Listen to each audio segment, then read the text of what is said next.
عايز تحفظ 4 و5000 كلمه انجلش بكل سهوله؟ ركز معايا، هديك تريكايه كمان غير اللي انا اديتها لك قبل كده.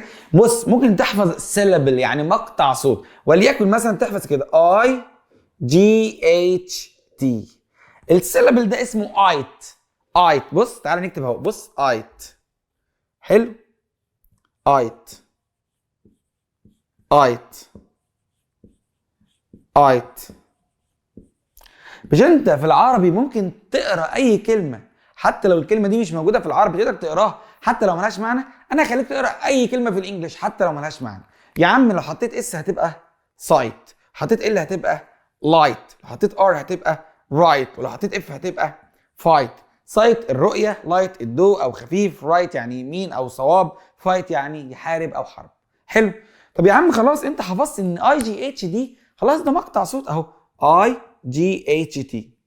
يا عم حط اي حرف تاني، يا عم حط، بص يا عم حط، بص انت اصلا حطيت ان هتبقى نايت وهتطلع كلمه، حطيت ام هتبقى مايت وهتطلع كلمه، طب لو حطيت زد هتبقى ايه؟ تبقى زايت. يا عم مفيش كلمه اسمها زايت، بس على الاقل انت بقيت حافظ ان السيلابل ده اسمه ايت. يا عم حط، عيش حياتك. طيب تعال خد مقطع تاني، خد مقطع تاني. هنغير الاي جي اتش دي. احفظ مقاطع صوتيه تخليك تحفظ الاف الكلمات. يا عم عندك، وطبعا كل قاعده ليها شواذ، ها، عندك الاي ان دي. حلو، يلا قول، يلا حط اي حاجه.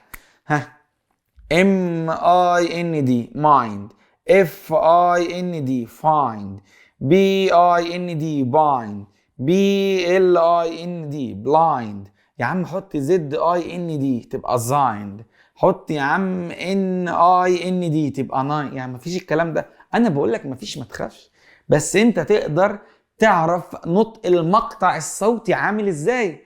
مقطع الصوت ده اسمه ايند. عيش حياتك بقى. كل ما تحفظ مقاطع صوتيه اكتر كل ما تحفظ كلمات كتير جدا، وده سر من اسرار كورس النطق بتاعي. انا بعلمك فيه اهم 100 مقطع صوتي، خليك تنطق اي كلمه مهما كانت بكل سهوله، لان انا بعلمك عن كل المقاطع الصوتيه الكبيره والصغيره والصعبه والسهله. بص، تنطق اي كلمه او جمله او سياق، واعلمك عن التون والانتونيشن، وخليك تربط الكلام والجمل ببعض زي الاجانب بالظبط، تنطق بسرعه وبسهوله. خلاص يبقى انت عندك ايه؟ تبعت لنا رساله او كومنت وتقول لي انا عايز اشترك معاك في كورس الامريكان اكسنت يا مستر مصطفى، واحنا نظبط لك الدنيا على الاخر، وكمان هنعرفك الحروف الصعيب، كل حاجه هنظبطك. سلام.